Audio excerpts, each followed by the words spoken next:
Praise the Lord. आज हमारे लिए मनन का विषय सन्मति के सुसमाचार से है और इसके बाद हम लोग सन्मति के सुसमाचार से पाठ सुनना बंद करेंगे और इसके बाद हम संत लूकस के सुसमाचार से आने वाले दिनों में पाठ सुनेंगे। अशरफियों का दृष्टांत। स्वर्ग राज्य उस मनुष्य के सदृश है जिसने विदेश जाते समय अपने सेवकों को बुलाया, उन्हें अपनी संपत्ति सौंप दी। उसने प्रत्येक की योग्यता के ध्यान रखकर एक सेवक को 5,000, दूसरे को 2,000 और तीसरे को 1,000 अशरफियां दी। इसके बाद वह विदेश चला गया। जिसे 5,000 अशरफियां मिली थी उसने तुरंत जाकर उनके साथ लेन देन किया और 5,000 अशरफियां कमा ली। उसी तरह जिसे 2,000 अशरफियां मिली थी उसने और 2,000 कमा ली। लेकिन जिसे 1,000 अशरफियां मिली थी वह गया और उसने अपनी भूमि खोदकर उसे स्वामी का धन छिपा दिया। बहुत समय के बाद उन सेवकों के स्वामी ने लौटकर उनसे लेखा लिया। जिसे 5,000 अशरफियां मिली थी उसने और 5,000 लाकर कहा, स्वामी आपने मुझे 5,000 अशरफियां सौंपी थी, देखिए मैं और 5,000 कमाई। उसके स्वामी ने उनसे कहा, शाबाश भले और ईमानदार सेवक, तुम थोड़े में ईमानदार रहे, मैं तुम्हें बहुत पर नियुक्त करूंगा। अपने स्वामी के आनंद के सहभागी बनो। इसके बाद वह आया जिसे 2,000 अशरफियां मिली थी। उसने कहा, स्वामी आपने मुझे 2,000 अशरफियां सौंपी थी, देखिए मैंने और 2,000 कमाई।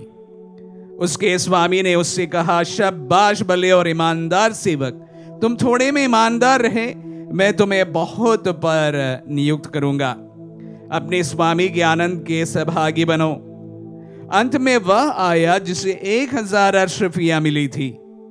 उसने कहा, स्वामी मुझे मालूम था कि आप कठोर है, आपने जहां नहीं बोया वहां लुनते हैं और जहां नहीं बिखेरा वहां बटोरते हैं, इसलिए मैं डर गया और मैंने जाकर आपका धन भूमि में छिपा दिया। देखिए यह आपका है, इसे लौटाता हूं। स्वामी ने उत्तर दिया, दुष्ट और आलसी सेवक, तुझे मालूम था कि मैंने जहां नहीं बोया वहां लुनता हूं और जहां नहीं बिखेरा वहां बटोरता हूं, तो तुझे मेरा धन महाजनों के यहां जमा करना चाहिए था। तब मैं लौटने पर उसे सूद के साथ वसूल कर लेता। इसलिए 1,000 अशरफियां इससे ले लो और जिसके पास 10,000 है उसी को दे दो, क्योंकि उसके पास कुछ है उसी को और दिया जाएगा और जिसके पास बहुत हो जाएगा, लेकिन जिसके पास कुछ नहीं है उससे वह भी ले लिया जाएगा जो उसके पास है। और इस निकम्मे सेवक को बाहर अंधकार में फेंक दो, वहां भी लोग रोएंगे और दांत पीसते रहेंगे। क्रिस्त में प्यारे भाई और बहनों, बड़े चिर परिचित सुसमाचार है, बारंबार हमने सुना है। 2-3 चीजों पर मैं आप सबों का ध्यान आकर्षित करूंगा जो शायद पहले भी मैं इनके बारे में शायद आपके साथ में मेरा मनन व्यक्त किया। सर्वप्रथम जब ये स्वामी जाते हैं सबको बराबर अशरफियां नहीं देते हैं, सबको अपनी अपनी क्वालिटी के अनुसार, अपनी अपनी जिस तरह से वो बनाया हुआ उसी के अनुसार 5,000, 2,000 और 1,000 अशरफियां देते हैं। सवाल हो सकता है कि क्या सबको क्यों 5,000 नहीं दिए? उसका उत्तर भी आज के सुसमाचार में भी हमें मिलने वाला है। तो किसी को 5,000, किसी को 2,000 और किसी को 1,000 अशरफियां दी है। सबको समान अशरफियां स्वामी ने नहीं दिया।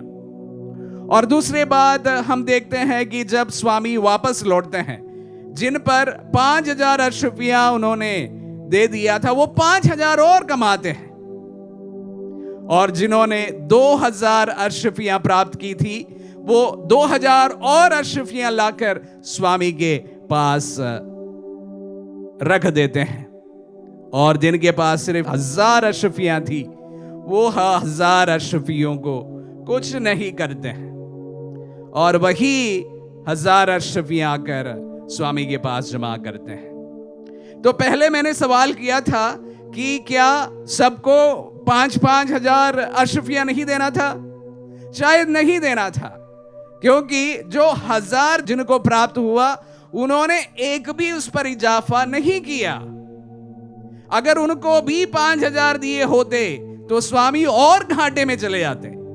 तो इसलिए किसी को 5000, किसी को 2000 और किसी को 1000 देना उनकी क्षमता के अनुसार सही था, क्योंकि हम देख रहे हैं कि जो जिनके 1000 मिले हैं वो 1000 वैसा की वैसे लौटाते हैं, उसमें जरा भी वो इजाफा नहीं कर पाता है। तो अगर उन्हें 5000 और दिए होते तो शायद ही वह और थोड़ा इजाफा इस पर कर पाते। इसलिए 5000 और 2000 और 1000 उनकी योग्यता के अनुसार देना शायद सही था। लेकिन आप सभी का ध्यान एक और चीज पर आकर्षित करना चाहूंगा, जो मेरा मुख्य मुद्दा है। प्यारे भाइयों और बहनों, अक्सर जीवन में रिस्क लेना पड़ता है। जिंदगी में सफल होने के लिए रिस्क लेना पड़ता है। रिस्क के बिना सफल होना संभव नहीं है। ये आज के सुसमाचार में बड़ी अच्छी तरह से इस बात को रखा गया है।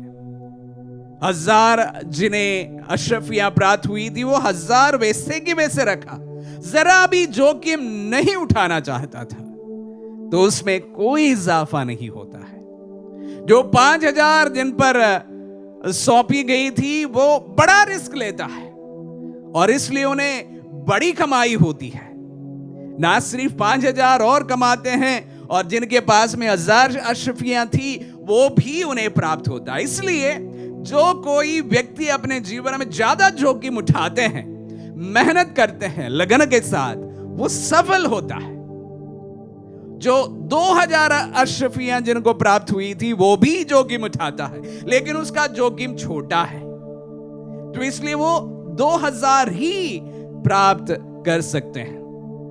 लेकिन उन्हें भी ये 1000 अशरफियां थी उनमें से कुछ भी नहीं मिल रहा है। तो जिन्होंने बिल्कुल रिस्क नहीं लिया वो अपने पास में जो भी है वो खो देते हैं। जो ज्यादा रिस्क लेते हैं वो ज्यादा कमा लेते हैं, जो कम रिस्क लेते हैं वो कम कमा पाते हैं। प्यारे भाई और बहनों, विशेष रूप से युवा युवतियों को मैं कहना चाहूंगा, आप जिंदगी में सफल होना चाहते हैं, रिस्क लेना अत्यंत आवश्यक है। आज हो सकता है आप एक कंफर्ट जोन में हैं, लेकिन आपके दिन में इस प्रकार की जुनून है कि मुझे सफलता पाना है तो रिस्क लेना ही होगा। बिना रिस्क लिए आप कुछ भी हासिल नहीं कर पाएंगे। जो विरासत में आपको मिले हैं, जिस तरह से 1000 अशरफियां इस व्यक्ति को इनकी योग्यता नहीं थी, इसके बावजूद ही उन्हें प्राप्त हुआ था, वो व्यक्ति कुछ भी नहीं कमा पाते हैं। जो उनके पास में था वो भी उनके हाथ से छूट जाता है। प्यारे भाई और बहनों, सफलता के लिए रिस्क लेना जरूरी है, मेहनत करना जरूरी है। आज का वचन हम सबको सचेत करता है, जो रिस्क लेगा, जो मेहनत करेगा, सिर्फ उन्हीं को सफलता मिलेगी। आमीन।